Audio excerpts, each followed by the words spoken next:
কথা Thank you. দিলাম তোমায়, Thank you very তোমার much. ছবি করব। এবারে বড় পর্দায় দেখা যাবে শাকিব খান এবং কিংবদন্তি অভিনেত্রী ববিতাকে। আর ববিতাকে যেন এক প্রকার জাদু করেই রাজি করিয়েছেন আমাদের সুপারস্টার শাকিব খান। আসুন শাকিবের জাদুটা একটু দেখে আসি।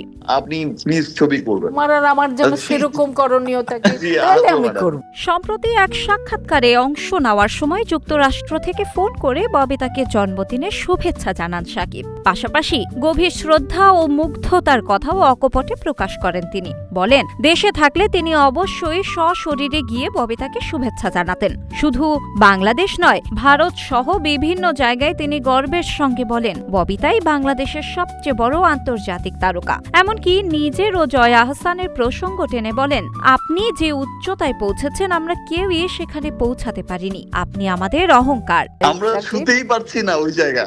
Thank ম্যাডাম, কথার এক পর্যায়ে শাকিব জানতে চান কেন আর সিনেমায় অভিনয় করেন না ববিতা।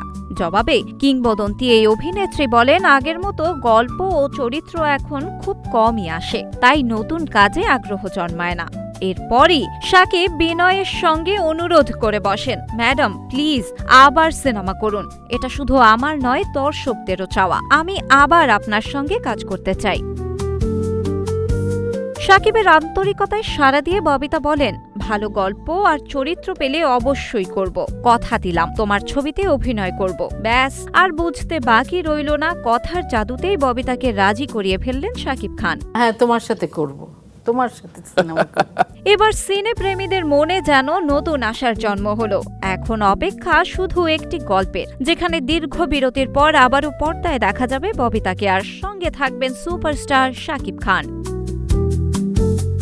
শিলা ইসলাম, গ্রিন টিভি ডিজিটাল।